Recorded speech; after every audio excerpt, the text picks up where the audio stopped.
सत्य और अहिंसा की राह पर चलते हुए अपने कर्तव्यों का पालन करने की सीख गांधी जी को उनकी मां से मिली थी। इंग्लैंड पढ़ाई के दौरान उन्हें कई बार अपमान सहना पड़ा था, फिर भी वो रास्ते से अडिग नहीं हुए। ऐसी ही कई घटनाएं हैं जो प्रेरित करने के साथ ही आश्चर्यचकित भी करती हैं। तो आज हम जानेंगे हमारे देश के राष्ट्रपिता महात्मा गांधी जी के बारे में। राष्ट्रपिता महात्मा गांधी का जन्म गुजरात के पोरबंदर में 2 अक्टूबर 1869 को हुआ था। इनके पिता का नाम करमचंद गांधी और माता का नाम पुतलीबाई था। ब्रिटिश हुकूमत में उनके पिता पोरबंदर और राजकोट के दीवान थे।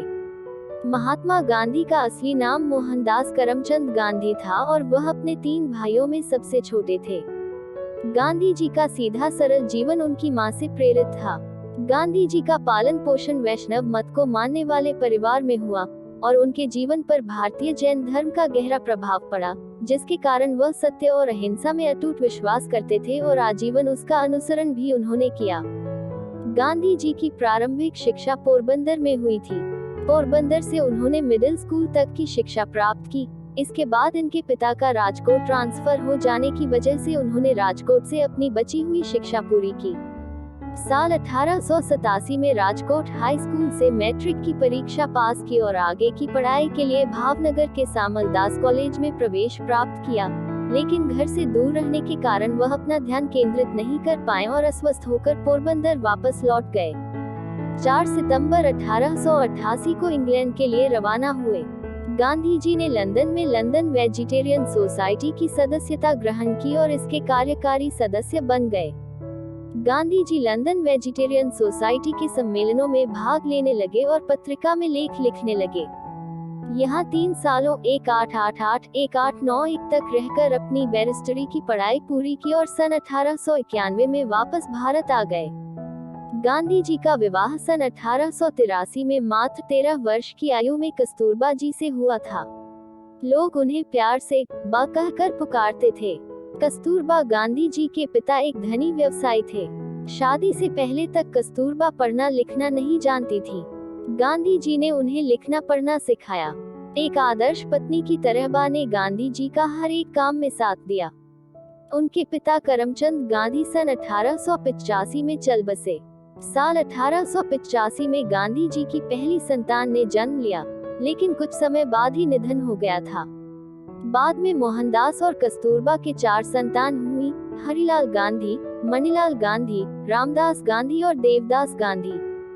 इंग्लैंड और वेल्स बार एसोसिएशन द्वारा बुलाए जाने पर गांधी जी वापस मुंबई लौट आए और उन्होंने यहीं पर अपनी वकालत की पढ़ाई शुरू की।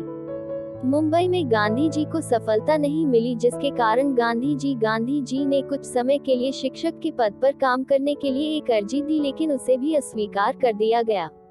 अपनी रोजी रोटी चलाने के लिए गांधी जी को मुकदमों की अर्जी लिखने का काम शुरू करना पड़ा, परंतु कुछ समय बाद ही उन्हें यह काम भी छोड़ना पड़ा।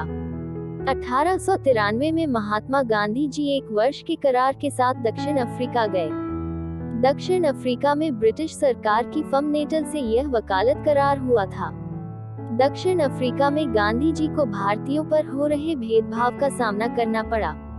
उन्हें प्रथम श्रेणी उसकी वैध टिकट होने के बाद भी तीसरी श्रेणी के डिब्बे में जाने से इनकार कर दिया गया और उन्हें ट्रेन से बाहर फेंक दिया गया था। इतना ही नहीं, यात्रा करते समय पायदान पर एक अन्य यूरोपीय यात्री के अंदर आने पर उन्हें चालक से मार भी खानी पड़ी। इन्हें अपनी इस यात्रा के दौरान कई कठिनाइयों का सामना करना पड़ा। गांधी जी 9 जनवरी 1915 को दक्षिण अफ्रीका से एक महान विजेता के रूप में स्थायी रूप से भारत वापस आ गए। वहाँ किए की रचनात्मक प्रयोग व अनुभव के कारण गांधी जी के व्यक्तित्व में अनेक सकारात्मक परिवर्तनों का आविर्भाव हो चुका था।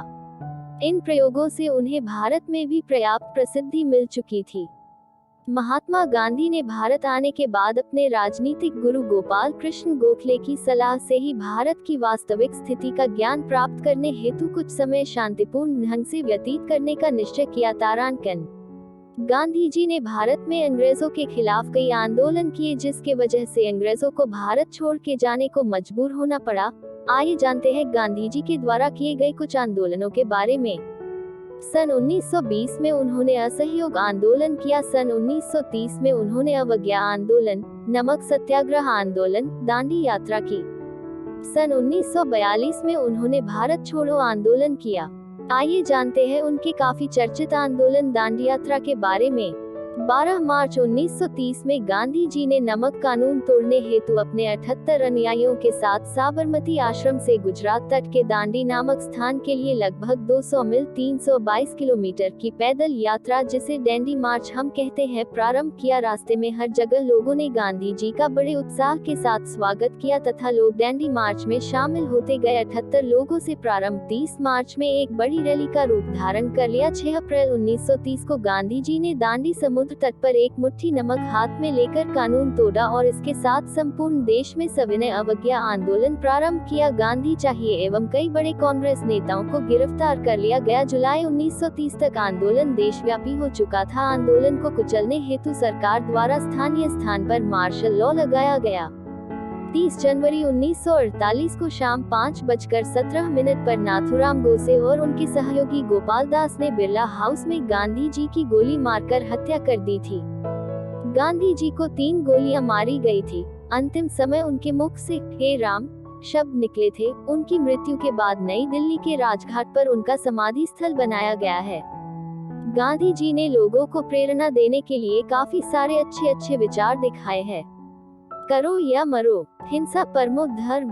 आंदोलन को हिंसक होने से बचाने के लिए मैं हर एक अपमान, यत्नपूर्ण बहिष्कार, यहाँ तक कि मौत भी सहने को तैयार हूँ। बुरा मत देखो, बुरा मत सुनो और बुरा मत कहो। सादा जीवन उच्च विचार। गांधी जी एक विपुल लेखक थे। उनके द्वारा लिखी गई कुछ पुस्तकें निम्न हैं। हिंद स्वराज 1909 में गुजराती में प्रकाशित हुई। उन्होंने हिंदी, गुजराती और इंग्लिश के अनेक समाचार पत्रों का संपादन किया, जिनमें हिंदी व गुजराती में हरिजन, इंग्लिश में यंग इंडिया व गुजराती पत्रिका नवजीवन प्रमुख हैं। गांधी जी ने अपनी आत्मकथा सत्य के प्रयोग भी लिखी। उनकी अन्य आत्मकथाओं में दक्षिण अफ्रीका में सत्याग्रह, हिंद स्वराज आदि प्रमुख हैं। गांधी जी को काफी पुरस्कार मिले।